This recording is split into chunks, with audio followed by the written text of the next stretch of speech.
Hi everyone, I'm Heather. And I'm Cassie. And we thought it'd be fun to kind of talk about some of the most common mistakes people make when they're sewing for the first time. Just like talking about those mistakes that we see people making and then how we could encourage you or help you to not make them. Yeah, exactly. I mean, Heather's been sewing a lot longer than I have, but so a lot of these are pretty fresh in my mind. May still do like one or two of them. Okay, Cassie, what is the number one mistake that beginners make when they're sewing? The number one mistake I think is not choosing the right fabric for your project. And that makes a lot of sense because when you're first learning how to sew, you don't necessarily know what like a stable woven is or a cotton voile. Or what crepe de chine means. Exactly. And so it can be really easy to pick the wrong fabric. Yeah, I think there's a lot of, like, fabric is a really technical thing and there's a million different ways that fabric can be woven. And so it's just one of those things where if you just don't have it at this point, you know, I consider myself a fabric expert, but I do remember when I was sewing, especially with like vintage patterns, when they're giving like weird fabrics that don't even exist anymore. Yeah. Like, I have no idea what this means. So what would be a way to avoid choosing the wrong fabric? I would say for the first little while, like try to stick to what the pattern is saying. Like if they're telling you to go with like a mid-weight linen, like go into a local fabric store or online and look for a mid-weight linen and just stick within those criteria as closely as possible. You can get to a point where you can experiment and you're like, oh, I understand what this category of fabric means, and they didn't say this specific one. You know, they're saying linen and denim, and they didn't say cotton sateen, but I know cotton sateen would work. Yeah. If everything that I just said sounds like gibberish, don't use the cotton sateen, right? Yeah. Like just use what they said. I think that's really important. And I think in terms of getting to know fabrics better and having a better understanding, I think if you have a brick and mortar fabric store, it's always a great way to kind of just go in and look at the sections. You don't even have to talk to anybody. Like look at the sections. This is linen, this is cotton, and just kind of get a sense of the hand feel of things. There's also a really good book. I think it's called the Swatch book. Yeah. Where they actually have, we'll link it in the comments, but it's like just a sample book of fabrics, and then you could literally touch the fabric and it explains what it is. We actually use it a lot when we're writing fabric captions for the fabric store, so I think that's a really great way. And I think just like trial and error, you kind of figure things out, but I would say a good beginner-friendly fabric, if you are new to sewing, is cotton. Yeah. Poplin, a broadcloth, linen, any kind of simple woven linen. I think are like those are the easiest fabrics to work with. And then as you get a little bit more experience, you can explore something like, I would say like a double gauze is a little bit more challenging to sew with, and you can start maybe working with more drapey fabrics. Yeah, viscose linen could be like the next sort of step. Ooh, yeah, a viscose linen blend. Actually, this is what I'm wearing right now. Yeah, it's really nice. We have this in Core Fabrics. This is a really cool fabric because it's a blend of linen and viscose. So it has that kind of viscosy drape, but it has a little bit of the stability of linen. So it's not as shifty as like a silk or like a true viscose. Yeah. And then as you get your sea feet, then you can like rock the silk and rock the viscose. But like stick with those kind of simpler, more stable fabrics. And that just means that like when you put it on the table, it's not sliding all over the place and it's not distorting. Yeah. Cool. Okay. I would say that the second biggest mistake, actually I would even maybe argue this is the most. This might be the most important. This is the biggest one, and it's certainly the one that I think we like get the most kind of questions about, is not using your body measurements to choose a pattern size. And that could mean that you're like, well, I'm a size 16 and ready to wear, so I'm gonna make a size 16 in a sewing pattern. Every sewing pattern company has their own kind of nomenclature and their own system for designing their size ranges, and they are not necessarily at all connected to ready-to-wear fashion. So I think that's really important. I think a lot of people are scared to take their measurements, and they have a lot of judgment. We all have a lot of anxiety and fear and hang-ups about our bodies because we live in a patriarchal system, and that's what it teaches us to do. Yeah. And so like taking body measurements and kind of even being intimate with your body in that way can be really intimidating. I think one of the superpowers of sewing is that you get so comfortable taking these measurements and like working with your body that you become a little bit more detached from it. And because you're not in a changing room putting on a garment that looks terrible, makes you feel like crap, you're not having that same kind of judgmental interaction with your body. Yeah. So my advice is to always take your measurements almost every time you sew. Like unless you made something last week and you know what your measurements are, I find our bodies are shifting all the time. And sometimes I'll like kind of forget to take my waist measurement, and then I'll go to make a pair of pants and they're too tight because I was like, oh, like my waist grew a size, and geez, I wish I had actually like gone up a size. So I think that's really important. Yeah, and being honest with your measurements as well. We have a really great video. I'm in it. That's not why it's great, but there is a video on how to take your measurements, and we go through all of that. It's accompanied with a blog post, and it's really helpful for just teaching you how to properly take your measurements, how tight to hold it, where, you know, we talk about waist, bust, hip, where on the body does that sit. That's really helpful when you're first learning how to take your measurements. And measurements are the basis for the clothes that you make. So being as honest as possible, not like pulling it too tight because you want to be a certain size, and really like lining up the measurements with the chart in the most accurate way possible is going to give you the best result. And as a follow-up to that, I would also say that if you are in between sizes, so let's say like your bust is one size and your waist is one and your hips are the other. If it's a fitted garment, you definitely want to grade between sizes. So that means that you want to, if you're a size 10 in the bust and then you're a 12 in the hip, you're going to want to kind of connect those lines. I think we have some content about that. Most pattern companies will provide some kind of direction. If you Google grading patterns, you can kind of see how to do that. You want to connect those sizes because you might find that the garment fits you in one body part and then it's too tight or too loose in another. One way to kind of get around this, if you're like grading, especially as a beginner, as a beginner, is to find like a gently fitted garment that either has a lot of ease, which means that it's got a lot of room in the body. Like something like I think our Cielo. I was going to say Cielo. Cielo is like a really great, especially the top is a really great pattern to work with if you're a beginner, because even if you're like a size or two bigger in the hips, there's enough ease here that you're probably not going to notice it. And it's easy to grade if you need to. You literally just need to like draw a line connecting one size to the other. That's one way to do it. A lot of patterns will include finished garment measurements, and I find a lot of beginners get really like up in their feelings and very confused by the finished garment measurement chart because they're like, well, my body, okay, I figured out my body measurements. Now you're giving me this whole set of other measurements and I need to do math to like figure out what the difference is. I feel like that's like a slightly more intermediate, like start looking at those when you're more intermediate. Because the more advanced of a sewer you are and the better you kind of understand a bust measurement, what the bust measurement means in a fitted dress, you can kind of start making more critical decisions. But I would kind of ignore that for now for beginners and just really kind of go with the size that your measurements are telling you to make.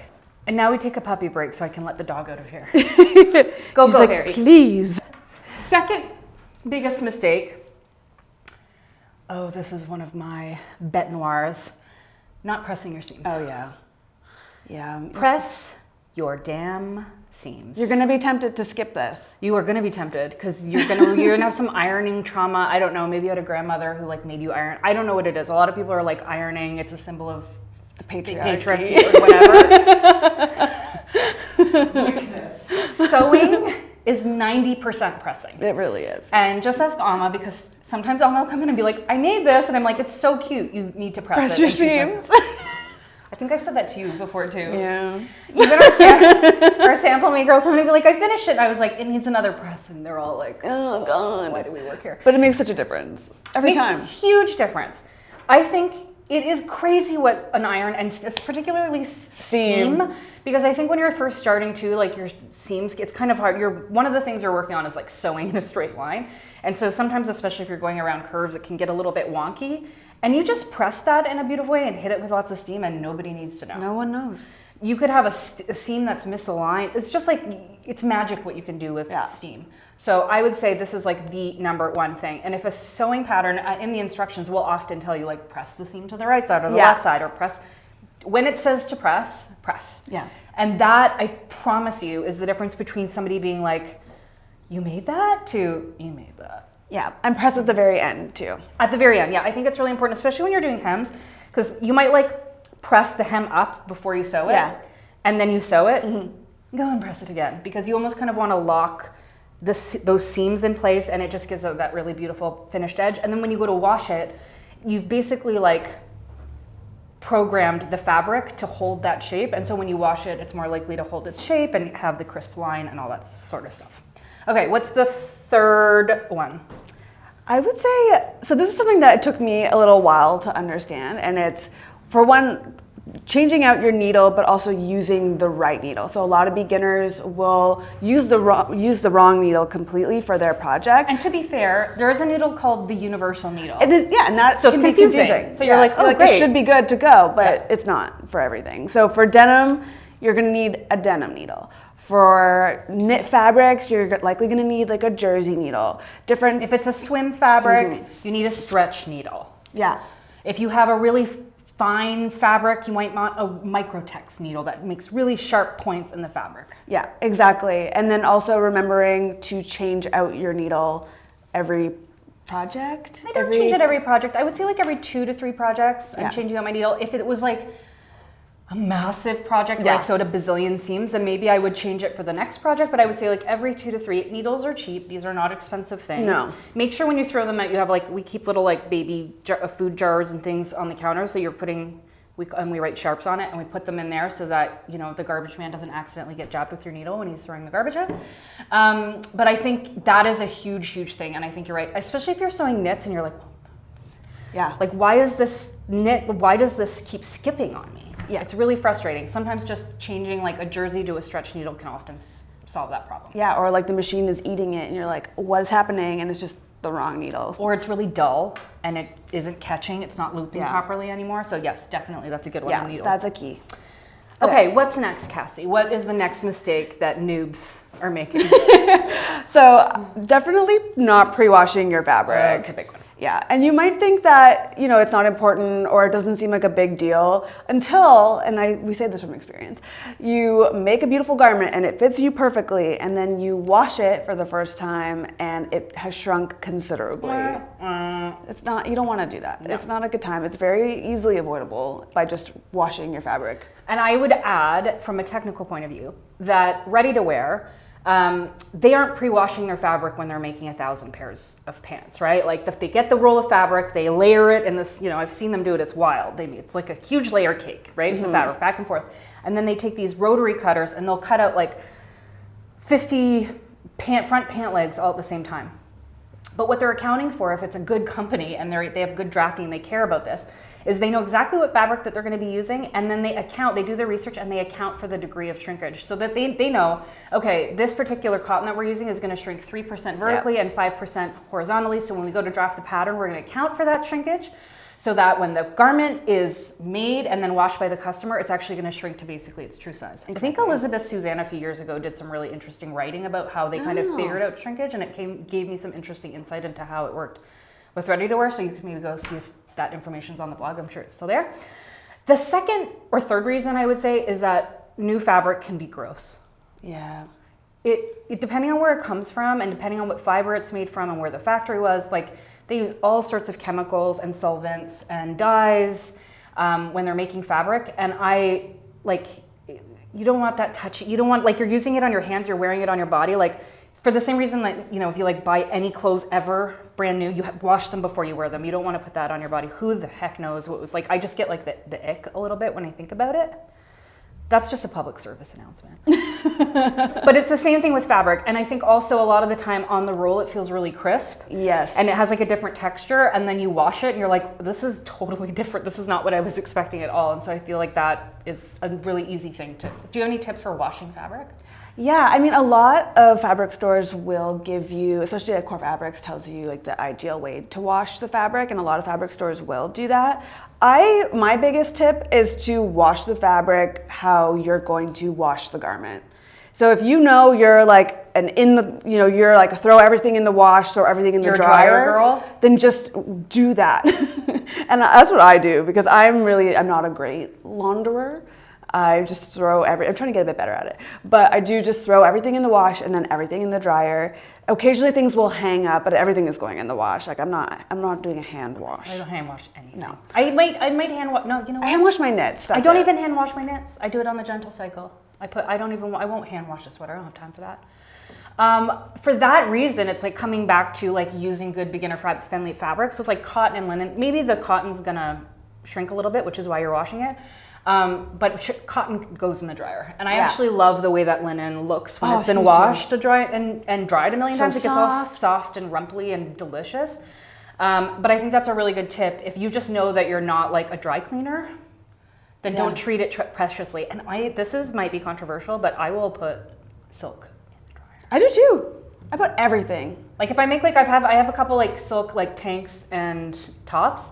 I'm not gonna like blast it on high heat and then put it in high, but I'll like tumble dry low and I'll do a gentle wash with cool water, and like if you've sewn it well and backstitched, and like properly finished your seams, it's gonna hold up. Yeah, exactly. Totally. I would say the one last thing with that is with like washing is I tend to wash just for the first wash or so, my cotton and linen especially, on like a higher temperature, like hot water, for example, to like get rid of the shrink as much as possible in the beginning. Because then I usually wash most things on cold, but occasionally something sneaks in there that's hot, and so you want to get like the blast of shrinkage out from the fabric in like the first wash of your pre-washing your fabric. That's an awesome tip. And also, if it's a really intense color like indigo or red, wash it alone. Yeah. Don't put it in with your clothes. Don't do that. I've done that. You're just like, oh, it'll be fine, and then like everything has weird watches on it. So yeah, wash it alone. Yeah. Okay, I know that this second last thing is something that you've struggled with. So speak to the choir. Wait, what did I struggle with? Being too ambitious. Yeah. Yeah. I think my like third garment was a lined coat. The third garment I ever sewed. I might push back on this a little bit. I feel like that's fine for your third garment. I don't know if it's fine for your first. Not for your first. No. I always think about this. I remember I was teaching at a knitting store, and the woman who owned the store, she's like, it's really interesting. I don't want to get all gendered about this, but there's, we're programmed. She's like, it's really interesting because when men come in, like a cis man comes into the knitting store, he's like, I want to learn how to knit. She's like, great. Like about to point him towards like, some, so I want to make like a cable knit sweater. And they're like, okay. Yeah. Like, and there's this attitude, and it was like happened enough that she's like, this is a real thing where men not all men, but like some, are kind of just taught that you could do anything. You're a man, go out there and conquer the world. And so he's just like, yeah, whatever. How hard could this be? Women do it. I'm going to make a cable knit sweater. And then she was saying, what she notices that women, if they were wanting to learn how to knit, they'd come in and be like, I want to learn how to knit. I think I'm going to start with like a pot holder, but maybe that's too hard. Maybe that's too hard. And there was just this real difference. And so I want to encourage you to not quite be like cable knit sweater guy, but also to not be so scared. Maybe it would be better to say that you can get to a cable knit sweater a little bit faster than you think. Yes. But I think it's really important for your I would say your first 2 to 3 projects. What would be our tips for like something that's not too ambitious? I would say not a ton of pattern pieces. No.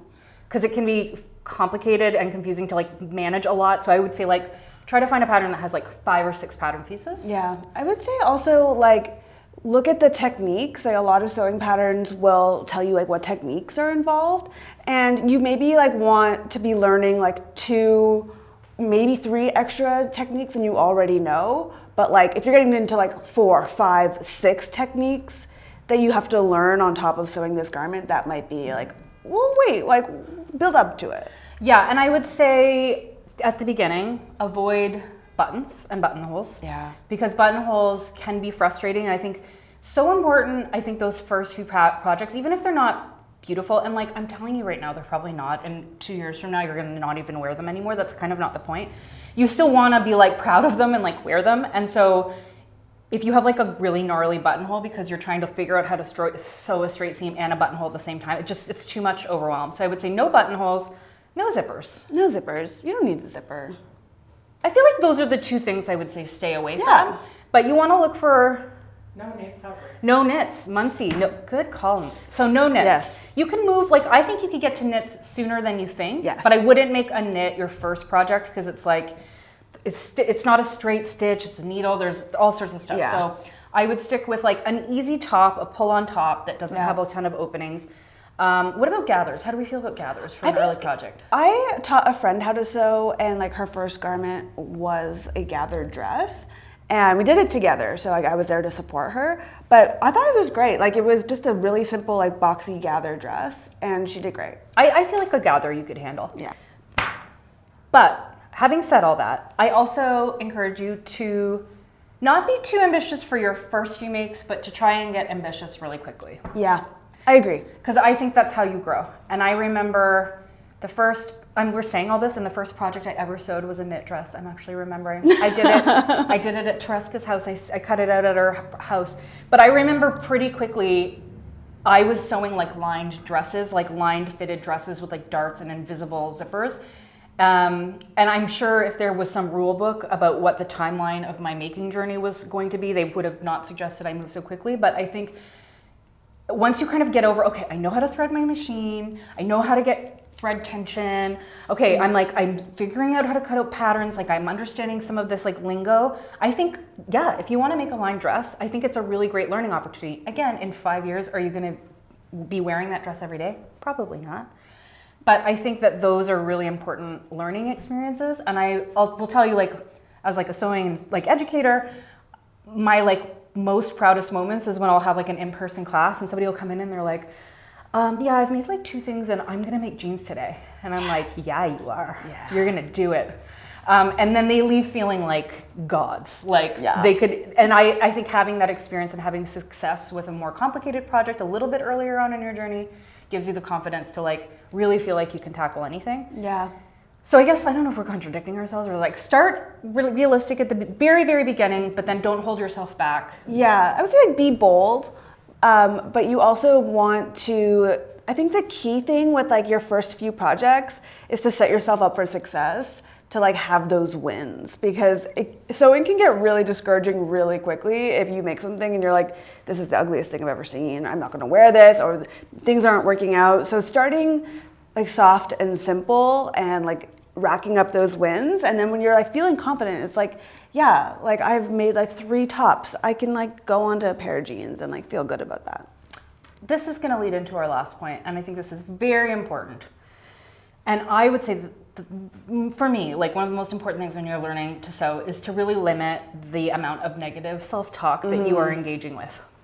And if something doesn't work out, you are not a personal failure. No. There is nothing wrong with you. You are a smart and capable person. You are learning a new skill, and part of that journey is having things that fail and that don't work. Yeah. And I personally, in my life, the things that I have learned the most from are experiences where I fail. And that's where you're like, I learned something there, so you gotta pick yourself back up. Okay, what can I apply to the next thing moving forward? And leave it in the past and move forward, and not have this conversation with yourself that is discouraging and telling yourself you can't do it, because that's bullshit. Yeah. Negative self-talk and comparison, I think, as well. Especially like we're very, I'm a very online person. I go on sewing Instagram and YouTube, and you just see all these people making really beautiful things. You notice they're a beginner as well, and so you start to follow them. And then you see that they're maybe like advancing or doing more things than you, and you start to compare, and you're like, I'm not as good as them, or I'm not a good sewist or whatever. We don't need any of that. It's your own journey. It's meant to be fun. It's meant to be insightful and cool. Making your own clothes is really cool. It's like a really awesome skill. And yeah. I mean, I always think about, because the new thing I'm teaching myself right now is like woodworking and building, and I'm renovating my house. And what I always say whenever I do something for the first time is, if I had a superpower, it would be to go back in time, learning what I learned during the process of doing it, and starting over and doing it again. Like I just tiled a floor, and I was like, I learned so much in the process of tiling the floor that by the time I got to the end, I'm like, I would do anything to just go rewind and then be able to start from the beginning. The beautiful thing is, it's, how expensive tile is to remove? You can't really do that, but with sewing you can just make the thing again, right? You can just do the pattern again. You would just make it again. This isn't rocket science. This isn't tiling. It's not tiling, thank you. And it's not dramatic, this doesn't have to be a dramatic, stressful thing. I think you just have to unclench, put on a good podcast. Yeah. Don't drink wine. Don't drink wine. Drink a tea. Have a tea. Drink a tea, because things can go off the rails really quickly. But just really, as much as possible, try to enjoy the process. Yeah. Do we have anything more to add? I don't think so. Okay. I hope that this was helpful. Hopefully you're learned from some of our experiences. And we hope that you go forth and sew with confidence. Be bold. Have fun. And stop being mean to yourself. You can do it. Bye.